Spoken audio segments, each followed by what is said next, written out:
Deixa eu falar mais uma coisa importante para vocês. Isso também é muito pedido em prova. Vamos dar uma olhada aqui. Essa fotografia aqui, ela mostra pra gente uma parte, um pedaço das estruturas mais distais do sistema respiratório. Só para vocês lembrarem, deixa eu colocar aqui de novo. Isso tudo parte daqui, ó, da traqueia, que, como vocês lembram, é uma estrutura que tem de diâmetro interno, em média, 3 centímetros. E a partir do momento em que a traqueia começa a se subdividir e formando ramos cada vez menores, mais fininhos, até chegar aos alvéolos, lembram-se? 23ª subdivisão. Esse ar que penetra na traqueia, ele vai percorrendo estruturas brônquios, inicialmente, depois bronquíolos, mas ele vai percorrendo estruturas cada vez mais finas, mais delgadas. E o que você acha que acontece? Porque a física diz o seguinte, isso não é fisioterapia respiratória, isso é física. São leis da física. Aliás, nas quais boa parte dos conceitos de fisioterapia respiratória se apoiam. Tá? A fisioterapia respiratória, basicamente, se apoia em princípios da física. Todo fluido, quando ele percorre um ducto, quando ele é transportado por dentro de um tubo, de um ducto, esse fluido, e o ar é um fluido, assim como o líquido, esse fluido ele tende a se atritar nas paredes desse tubo. E a traqueia é um tubo. Então, a partir do momento que o ar penetra na traqueia, ele começa a produzir atrito na parede da traqueia. E daí por diante.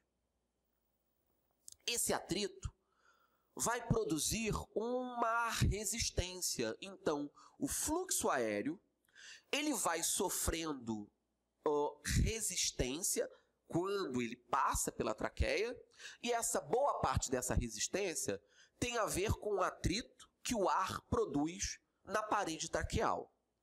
Só que o ar, ele daqui até os alvéolos, ele vai percorrer estruturas cada vez mais finas, cada vez mais delgadas. O que vocês acham que vai acontecer com o atrito? O que vocês acham que vai acontecer com a resistência à passagem desse ar até chegar aos alvéolos?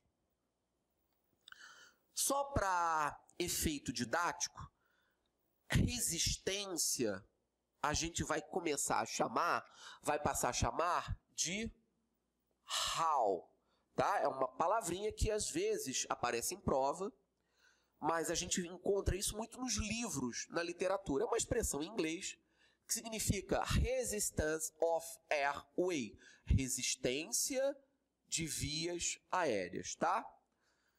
Então, olha só, o ar ele vai percorrer estruturas até chegar aqui, ó, aos alvéolos, estruturas cada vez mais finas.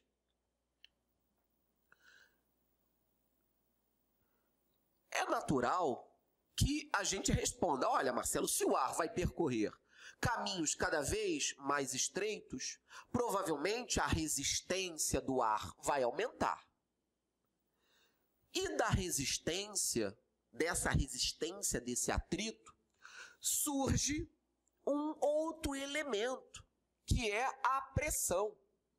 Então, olha só, quando o ar percorre estruturas desde a traqueia até os alvéolos, ele produz, durante a sua passagem, resistência e disso surge pressão. Então, o ar, ele exerce pressão nas paredes da traqueia, dos brônquios de primeira, segunda, terceira, enfim, até a 23ª geração brônquica. O ar, ele produzirá, na sua passagem, pressão. E aí eu pergunto, o que acontece com relação à resistência e à pressão? na medida em que o ar se desloca por estruturas cada vez mais finas. Ora, Marcelo, observando os princípios da física, é natural que eu imagine que a resistência aumente e que a pressão também aumente. Eu posso dizer que nessa passagem o ar produzirá maior resistência e maior pressão. Isso está certo? Não, não está certo. O que acontece? À medida em que o ar percorre traqueia e todas aquelas 23 estruturas até chegar aos alvéolos, é bem verdade que ele percorrerá caminhos cada vez mais estreitos. Só que à medida em que a árvore brônquica se distancia da traqueia, ela também vai sofrendo ramificações. Tá? O que a gente tem são ramificações brônquicas. À medida em que as vias respiratórias caminham em direção aos alvéolos, elas vão se ramificando. E o ar vai se escoando por todas essas ramificações e subdivisões. Esse escoamento do ar por todos esses canalículos, e são milhões de canalículos, fazem com que a resistência, assim como a pressão, ao contrário do que eu imaginei que aumentaria, faz com que a resistência e pressão diminuam. Ou seja, quando o ar transita de vias aéreas proximais até vias aéreas distais, o que a gente percebe é uma queda na resistência, é uma queda na pressão que esse ar exerce nessas estruturas, além da velocidade com que esse ar caminha, além da velocidade também diminuir. E essa velocidade de deslocamento do ar também tem um nome: fluxo. Então, o fluxo também reduz, tá? O que eu não posso esquecer de jeito nenhum? Que quando o ar caminha daqui para os alvéolos, resistência, fluxo e pressão diminuem. Tá bom, gente? Ok? Deixa eu fazer aqui um outro desenho.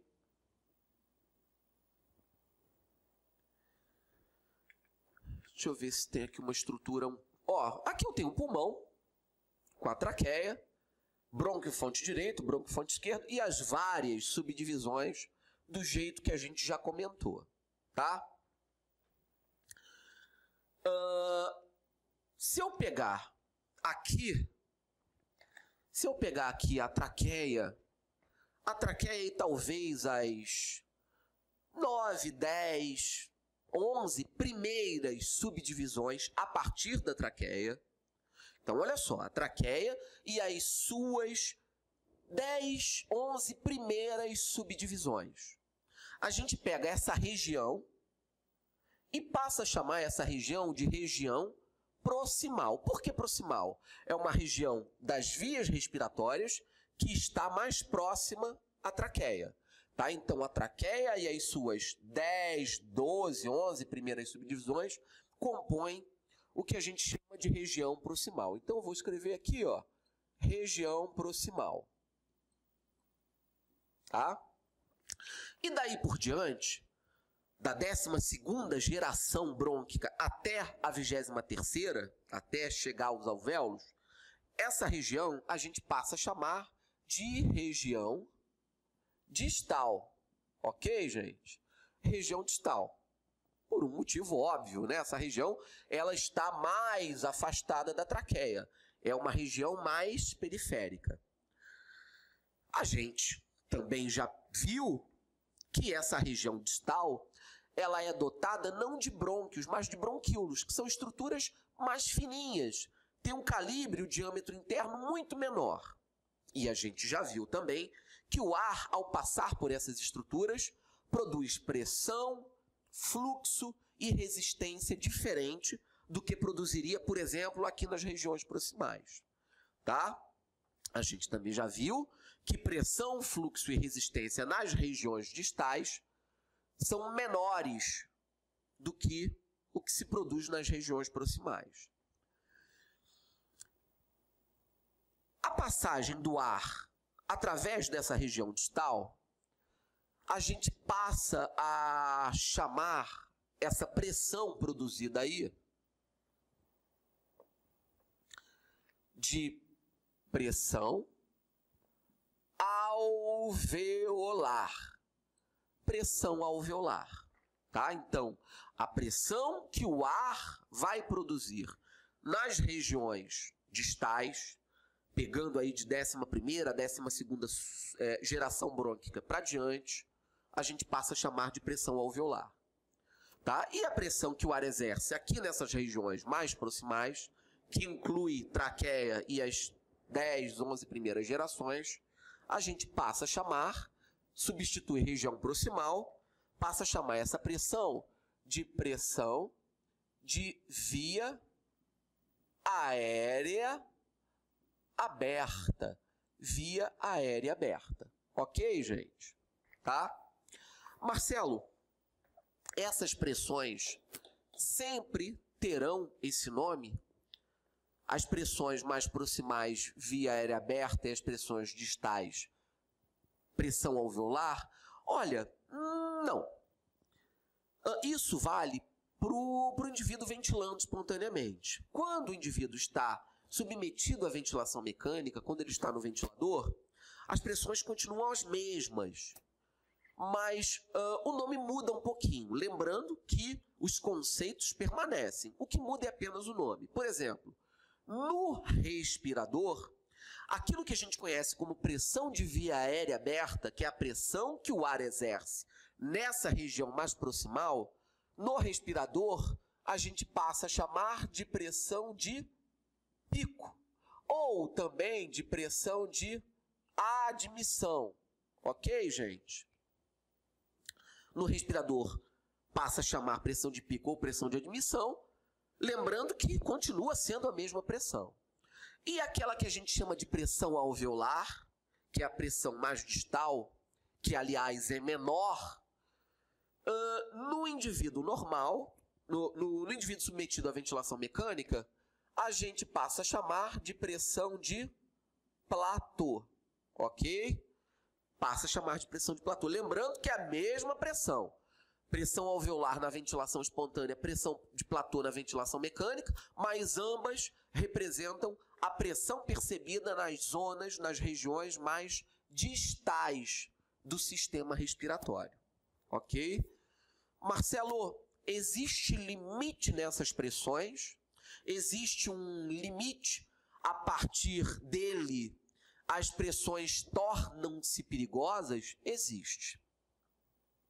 Por exemplo, a pressão de via aérea aberta, que na ventilação mecânica a gente chama de pressão de pico ou pressão de admissão, o ideal é que ela não ultrapasse, e olha só, principalmente para você que não é da área de respiratória, não tem muito contato com esse tipo de informação, com esse tipo de material, toda vez que a gente falar de pressão, a gente vai falar de duas formas de medir pressão. Ou centímetro de água ou milímetros de mercúrio. Tá bom, gente?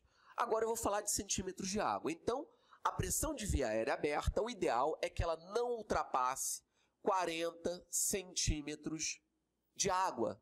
Seria o limite de segurança das pressões de pico ou de admissão ou pressão de via aérea aberta. Tá? Aqui na pressão alveolar, que a gente também chama de pressão de platô, o limite de segurança é algo em torno de 25 centímetros de água.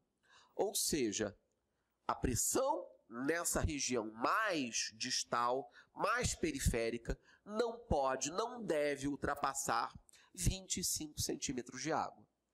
Marcelo, qual é o risco que o paciente corre se a pressão de pico ficar maior que 40 ou a pressão de platô ficar maior que 25?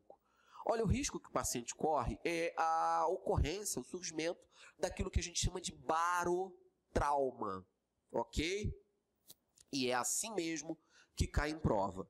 Toda vez que a gente vê questão de prova, onde surja lá no enunciado a opção de o excesso de pressão, o aumento de pressão, eu preciso de associar essa informação, pressão, a barotrauma. Gente, pressão é baro.